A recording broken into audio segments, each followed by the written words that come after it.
Ladies and gentlemen, happy Valentine's Eve to you. It's great to share the love with you tonight, and one of the main purposes for us tonight is to share the love with Michael. I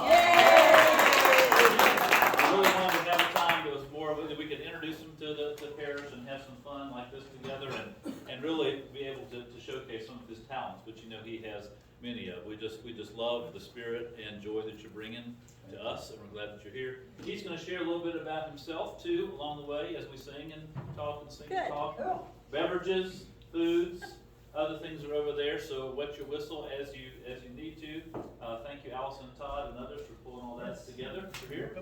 And if others come in, we will just continue to expand the circle of chairs. Well, maybe after I do a little play. Yeah. Because otherwise it's not going to be good. Or it might just be outside.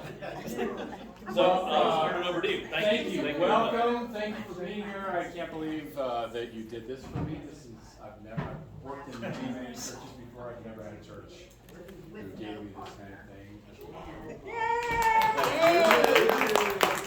And especially with refreshments. And by refreshments, I mean wine. So a special thank you to all of you for that. And also, it's funny because, Lynn was supposed to play my first one that I was supposed to be her. And I don't know Lynn that well, but I know she was really disappointed not to be able to come and do that. And of course, she got sick. So she called me the day before. She's like, can you come do this thing? I'm like, oh, I'll do it. So she's like texting me, okay, when you start at the beginning and then play the hymn and then you stop and then and it all went fine, but it was an amazing welcome to then walk in here and have probably 10 people go, it's so nice to have you here. I loved your Gershwin show. Yeah. Like, how do you even? There are no secrets.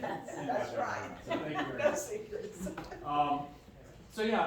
Rob asked me to say a couple words about myself, and I've actually seen my bio circulated more in the last 2 weeks than I have probably the last 10 years, so thank you very much. That was very nice. I come from Florida, South Florida, raised there, grew up there. I was super lucky to have a musical dad. My dad was a jazz player, but we always had music in our house. We always had classical music and jazz and musical theater and everything played in my house when I was a kid. And I was also lucky because I was the 5th kid, and the first 4 were not musical at all. So when I came out, I was like, oh my God, music! And I was like, wow! So I had some great support from my father. And he loved that. It was great. Right. So I started playing when I was 10, and it was kind of like the water, and for some reason just the piano, I played clarinet too, but I was like, 10th chair, so had nothing for that, but piano was just, when I was young, I just kind of went, I know this is, how am I doing this? It's like, this came really fast. So, I was like one of those people that just knew early this is what I was supposed to do, So I went to school at FSU. How many people remember here? We heard that. Great school, and again, I was so lucky because I had this amazing teacher there. His name was James Stream, and he was great because he was brilliant and an amazing player, and he taught me so much. But the biggest thing was, within about a month, he realized that I was very talented but very lazy. So he was the guy that got me in that exactly for about 6 hours a day and really learn the craft and really get good at what I did. And so I was so blessed for that. Like, how many people, I had a lot of teachers before them that were so good and so talented, but didn't get that. I always snuck in with, just throwing things at the last minute and able to pull it off. So really blessed to have that. And then I did musical theater conducting, and I always wanted to teach. I always wanted to teach, and I always wanted to play, and that's what I got to do. I taught in wonderful places. I did tons of musical theater conducting and pit band work, and playing the piano. And back maybe my late 20s, I would conduct, and I'd sit there and watch the actors and go, oh, I can do that. So I just did it. One day in my late 20s, I just went and auditioned for this thing, and I got a role, and that was kind of the beginning of it. So when I turned 30, those of you who saw that Gershwin thing, it was kind of crazy. Gershwin was like my boyhood idol. like, you know, like I played the piano because I just wanted so bad to play the Rhapsody in Blue. You know? So when I turned 30, it's like I rediscovered him again. You know, because at some point I was like, plays Gershwin, you know, and then I'm like, oh my gosh, I forgot how incredible this music was. And I just happened to go see. I was acting and I thought, you know, wouldn't it be incredible to do this like one-man show? I come out and be George and I play the music and I have a set, you know. But I didn't have the confidence to do that. I was really chicken. So in my town, in my city, I lived in Washington State. We had this woman come in who did this Clara Schumann one-woman show. Do you know who Clara Schumann is? Robert Schumann, a great composer. His wife was a famous concert pianist. And she was on this like circuit. She was out there in the world doing this one-woman show and making money and making a living, you know. I was like, oh my gosh, she's coming here. I'm gonna learn about this thing. So I go see this show, and it was a great blessing because it was probably my first show. Terrible acting, really good piano playing actually. She's really good. Terrible acting, terrible script. It was just, you know, it was like one of those where you're sitting there going, you know, like she got done, and I was like, oh my God, she's making a living on this. I can do that. Emboldened me, you know. So I literally went down to this theater and I booked it out like 8 months ahead. And I said, okay, I'm gonna write this thing, I'm gonna learn this music, and I'm gonna get a guy to make the set, and I did it, and it hit. And so I did an evening with George Gershwin for a number of years after that, and it was, you know, an amazing experience. And then came back to Florida, lived in Washington State, raised my son, who's now about to be 36 years old. Was so fortunate to do that. He's an actor, lives in New York, and it's done just beautifully. His career's, you know, actor, director, photographer, and I'm super crazy proud of that guy. And I taught. I got to teach in wonderful schools. I learned the craft of choral things, you know, because I was doing musical theater for so long. But I got a gig in this incredible school, the Bach School in Palm Beach County. Has anybody ever heard of that school?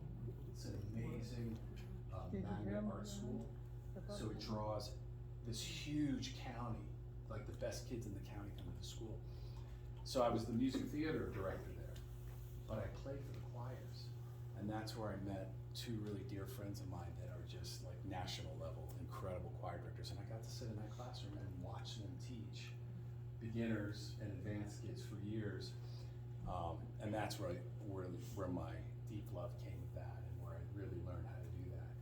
And we formed a choral organization called the Young Singers of the Palm Beaches, which is, I'm about to go back in 2 months to play the 20th anniversary concert, which is really cool. We started off with like 50 kids, and now we serve like 600 students in Palm Beach County a year, which is amazing. Like these ridiculously huge, I don't do it anymore, obviously I live here, but you know, these like Broadway show, you know, where like one choir comes in and the other one goes out, and it's through the balcony, and you know, it's these crazy, beautiful concerts. So super proud of that.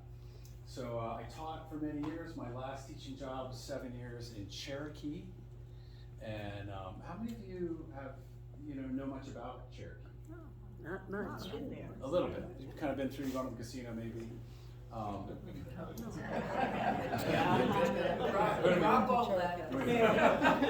We say hi to each other in the package store, but not.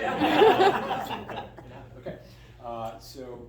Yeah, it was really a God thing actually. It was like I kept getting these weird coincidental things about the Cherokee School, and I was like, what's going on here? And then I knew the guy, one of the directors there, and he called me up one day and said our choir director is really ill and we need someone to come in. And I was like, yeah, I know I'm supposed to do that. So it was an amazing experience because, you know, the res is not an easy place to be. And I really did, you know, I was so lucky. I taught in that magnet school. It was so great. I taught in like really elitist kind of schools, you know, very wealthy private schools, things like that. And here were these kids that were, really on the poverty line. I really didn't have, you know, I think about like the kids that were in my main chamber singers, the kids that really rose to the top over the years. I really didn't have a kid who had an easy situation. They had all gone through these really traumatic experiences, and they would, you know, when they got me on the side, they would tell me these stories, and I'd be like, oh, okay, wow. So that was an amazing experience, because there was a huge amount of talent in the school, Cherokee culture is very reserved. So, you know, kind of little by little. So I started off with 3 middle school kids, and the year before I left, wow, the kids did this incredible 25-minute work that was written for them, with words from them, and they said, if we're gonna do this, we want this to be like an unflinching look at what it is to be Cherokee. So, I mean, it was 25 minutes long with an orchestra. It was commissioned by the North Carolina Symphony. So we performed it with the North Carolina Symphony, with the Charlotte Symphony, my chamber singers, for about 10,000 people throughout the East Coast, the National Gallery of Art in Washington D.C., all throughout North Carolina. And it was a really powerful piece. I mean, just, you know, so many people come up to us afterwards and go, "God, we had no idea that nobody really knows the history of what happened to the Cherokee," and it's powerful stuff. And there's a reason why, you know, they're still struggling to this day. So anyway, so I retired from there. I work at WCU now. I love it there because I'm with Tiff. Yeah. Right, like every day I'm in the classroom with that woman, and she's a little miracle.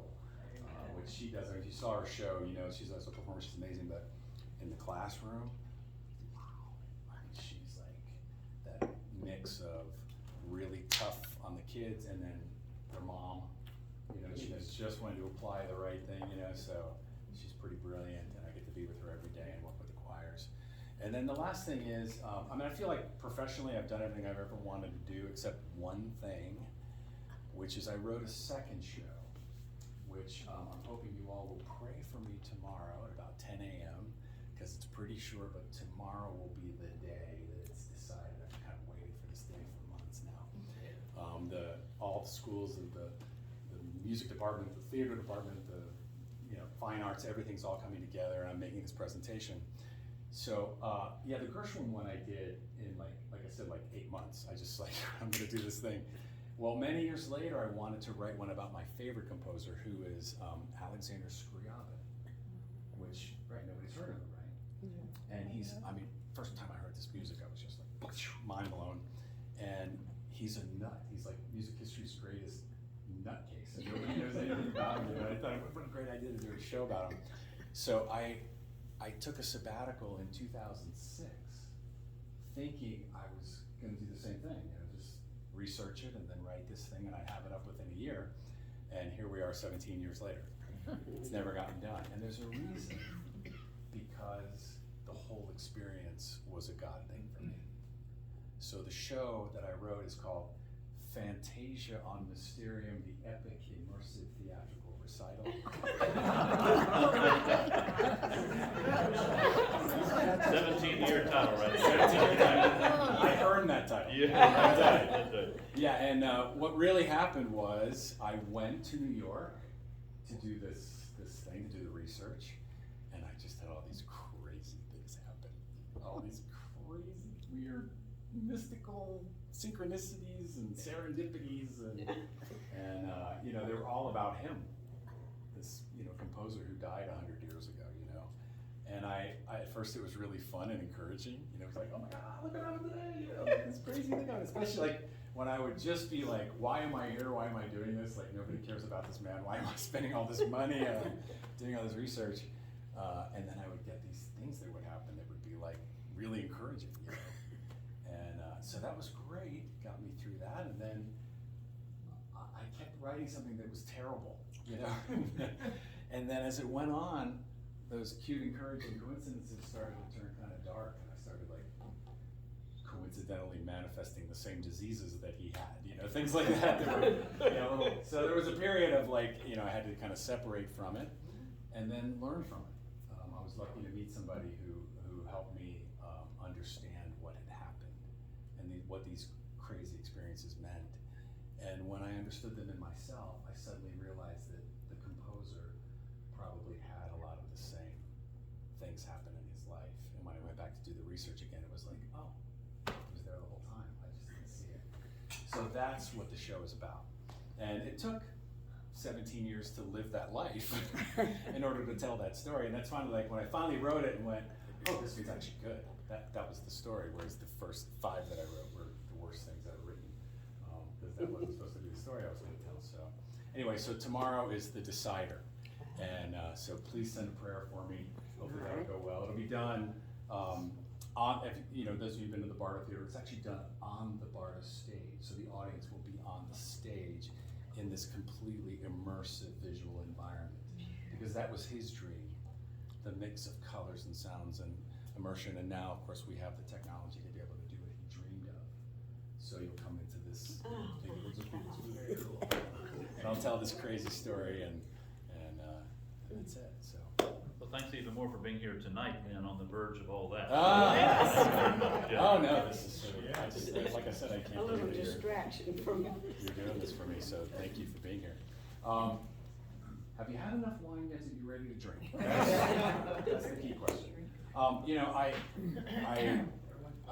you know, like even when I'm rehearsing the choir, I hate to have people like in chairs singing. Do you think I can get you up here? Oh, yeah. Okay, but you have full permission, like anytime during the next, you know, however many songs we sing, to go back to the table, have some more wine, or go get some more. Just come on up here and sing with me. Come on up here when I'm with you.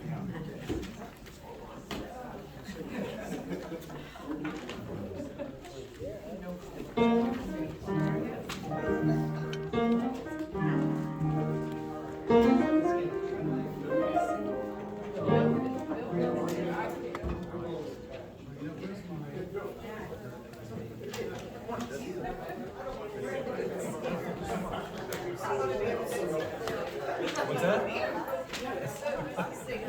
I don't even know.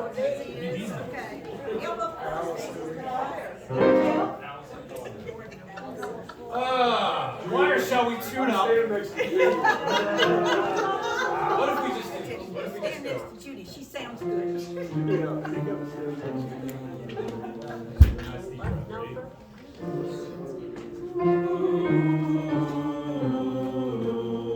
We're all singing pitch. Now you can tell them all that you joined the choir.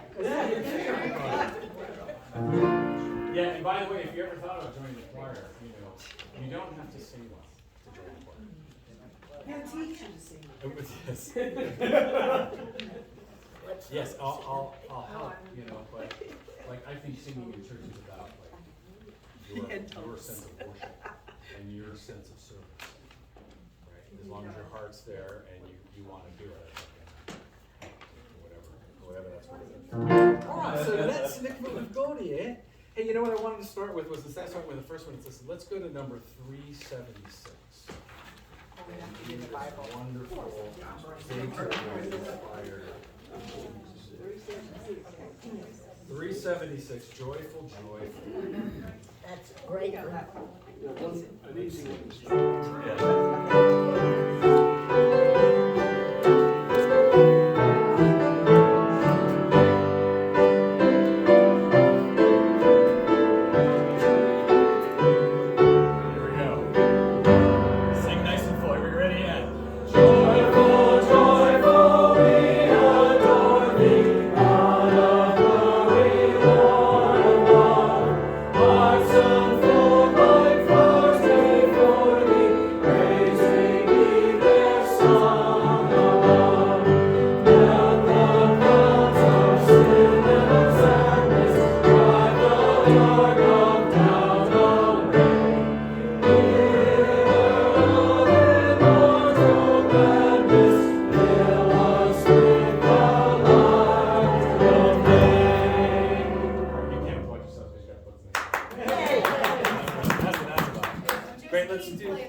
Let's do 379.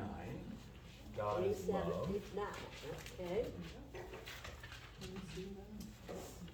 This is it. Let's see. Let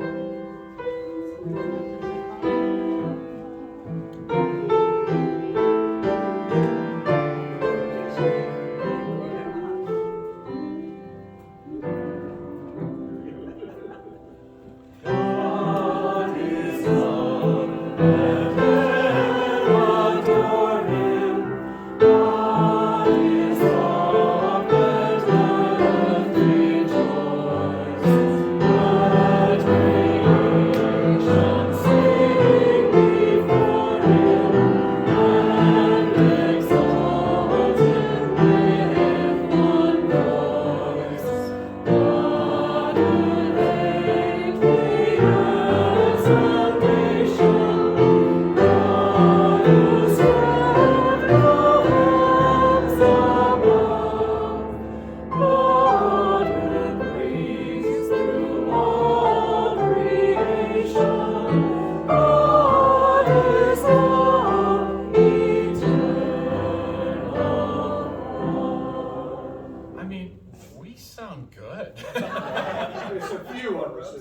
And I'm not one of them. Oh, okay. We sound really nice. Let's do the King of Love, My Shepherd Is, which is 646. 646.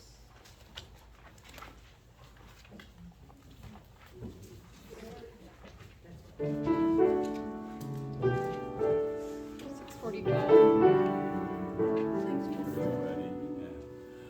The King of love, my shepherd is, whose goodness faileth never. I nothing lack if I am His, and He is mine forever. Nice. And we're just gonna do like a verse because there's so many songs that we can sing tonight. So just a little bit of everything. Come down, O love divine. I love that. 516. 560. Yeah. 516.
Love divine, all loves excelling, which is 657. 657.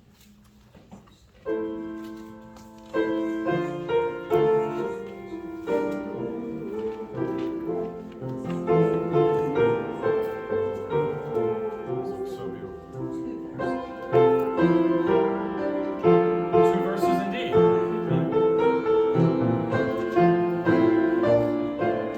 How about we sing it at a tempo that we all feel like it can really absorb what's being said? Yeah? So from the top, here we go. Love, ready, and Love divine, all loves excelling, joy of earth to earth come down, fixing us thy humble dwelling, all thy faithful mercies crown.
let's do 2 verses of this too, because you guys will know this. Every week. 2 verses. Here we go. Ready? And. Come with joy to meet my Lord, forgiven, loved, and free. Oh, and wonder to behold His life laid down for me. Second verse. Here we go. I found great grace transformed and dear to find as all are found. I knew the beauty of love in Christ's communion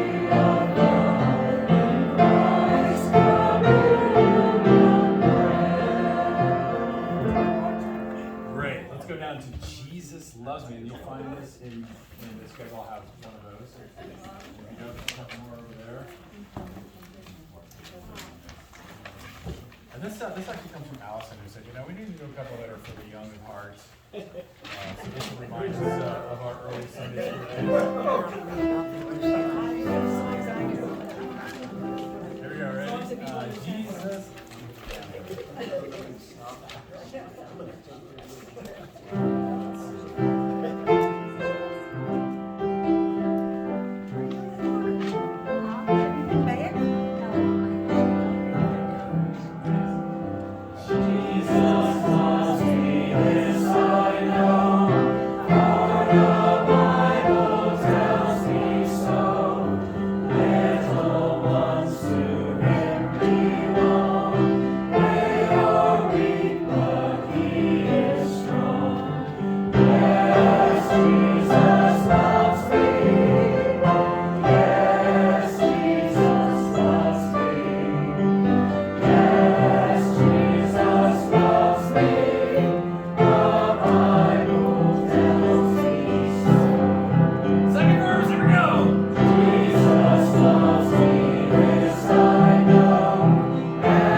Look at that transition. How about that?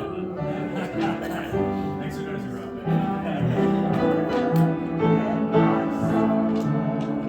Here we go. And. I've got peace like a river. I've got peace like a river. I've got peace like a river in my soul. I've got peace like a river. I've got peace like a river. I've got peace like a river in my soul. And here's the one for today. I've got Love like an ocean. I've got love like an ocean. I've got love like an ocean in my soul. I've got love like an ocean. I've got love like an ocean. I've got love like an ocean in my soul.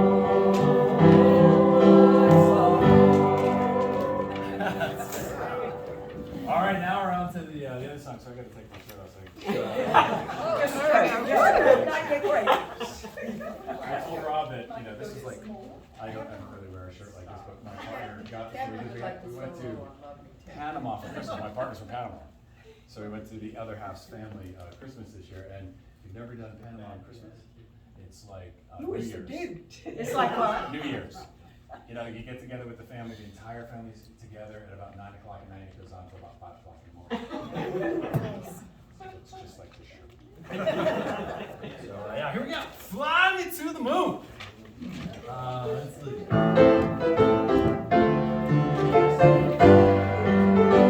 Here we go. And fly me to the moon.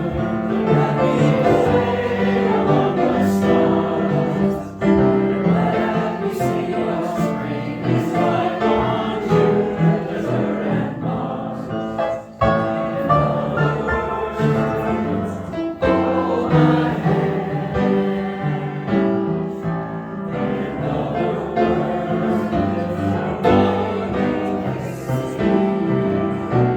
Anybody taking a solo?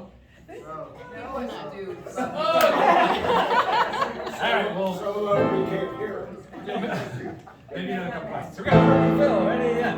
Fill my heart with song, let me sing forevermore. You are all I long for, all I worship and adore. In other words, please be true. In other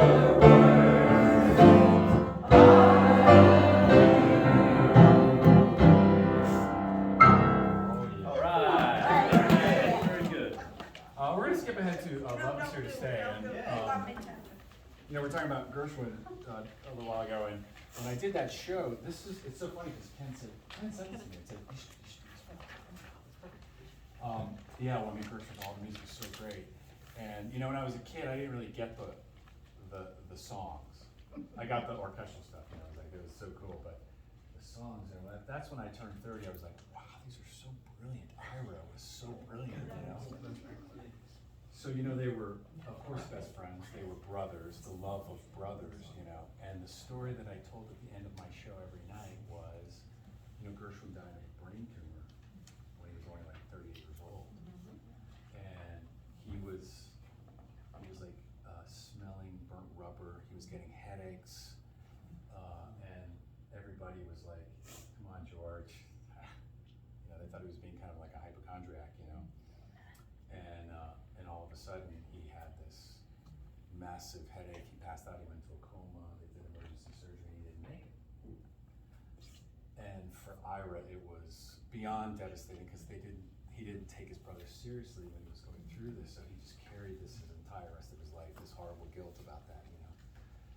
They were writing this movie. They were writing songs for this movie. They were writing 5 or 6 songs for this movie, and this was one of them. Love Is Here to Stay. And after his brother passed, he wrote these lyrics for his brother, and they're so, you know, they just, I get choked up thinking about it. I can't tell you how many times I get choked up at the end of the show, you know, singing this song. It's so beautiful. I'm going to sing the introduction for you, which is the part that he altered, you know, for his brother, and then we're going to sing this together.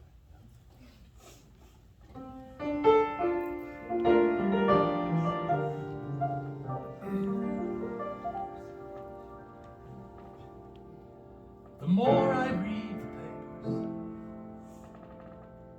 the less I comprehend the world and all its capers, and how it all will end. Nothing seems to be lasting that isn't our affair. We've got something I mean in the way we care. Here we go. It's very clear our love is here to stay. Not for a year.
tip jar on. You got it. We're gonna go. If there's one that you really love, because we probably won't do all of them tonight, but there's one you really love, but I personally love The Glory of Love. Can we do that? Yeah? I'll second that.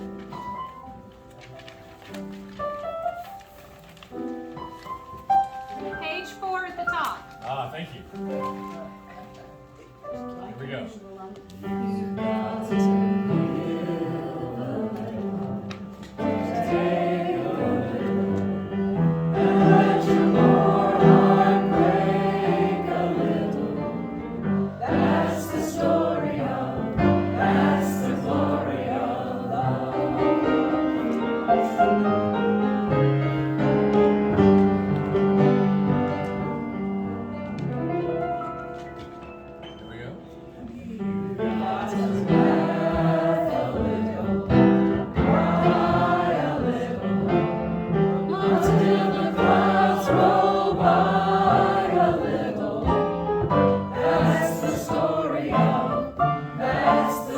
we go.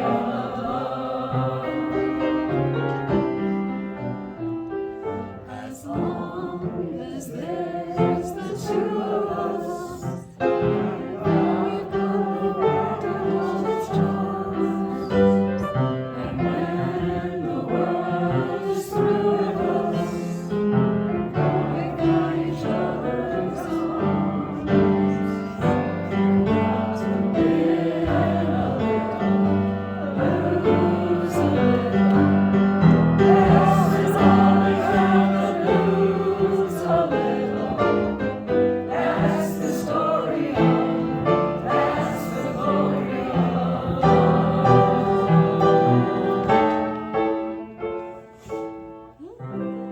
That's the story of, that's the glory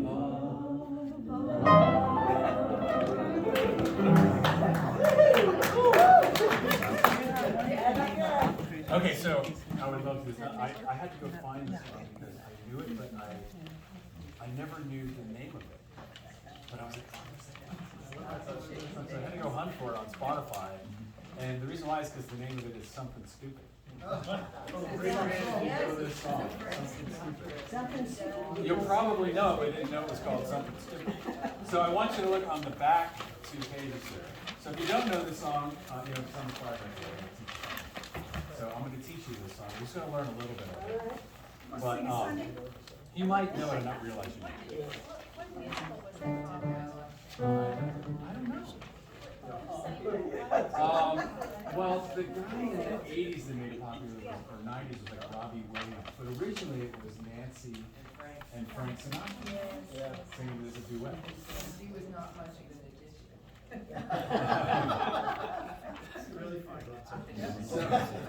So we're going to learn the melody, and then we're also going to learn the other part, because Macy's here.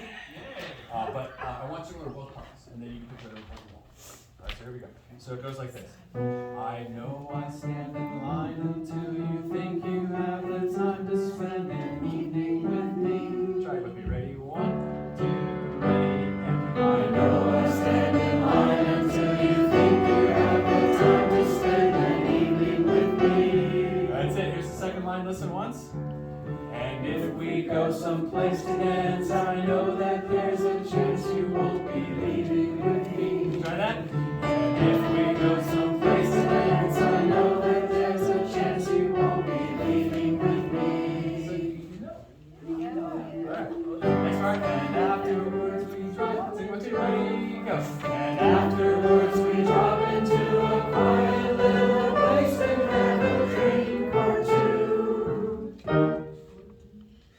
And then I go and spoil it all by saying something stupid like I love you. Yeah, nice. Okay, so now this is the other part. It's really hard. Okay, so we're gonna learn it together. I know I stand in line until you think you have the time to spend an evening with me. That's an awful lot of letters. 1, 2, ready. I know I stand in line until you think you have the time to spend an evening with me. That's it. And then the second line is, And if we go someplace to dance, I know that there's a chance you won't be leaving with me. Let's try that one. Here we go. 2, ready. And if we go someplace to dance, I know that there's a chance you won't be leaving with me. Right, so you get to pick either one. Yep, so we're gonna go back to the beginning, we're gonna go, I know I stand behind. You see the melody, you know that really well, but if you wanna be daring and try this incredibly difficult other part. There we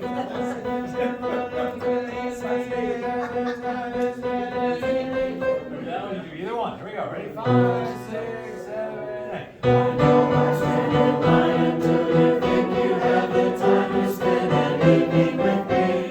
We are, yeah. That was awesome. Let's do it with the piano. Let me get this called up. Here we go. That's the point.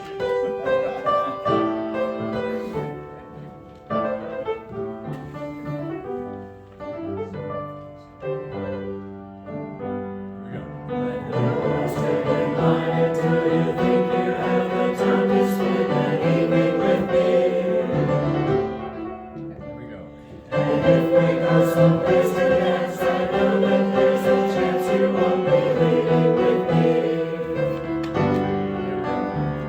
And afterwards we drop into the quiet as a person have a drink or two. And then I go and start it all by saying something stupid like I love you. One more time, here we go from the top.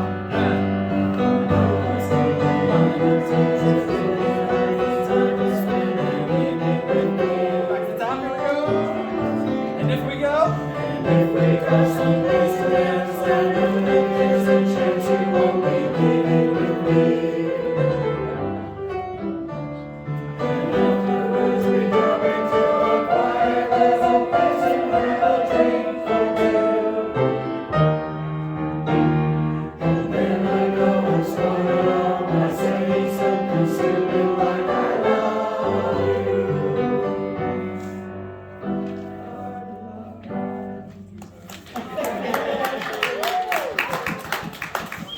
I don't know how we're doing with time.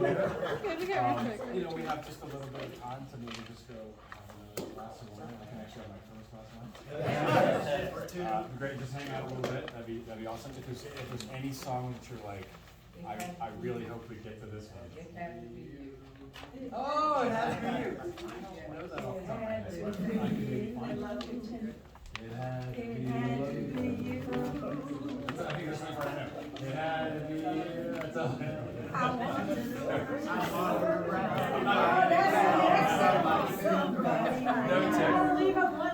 Thank you all so much, and thank you for this evening.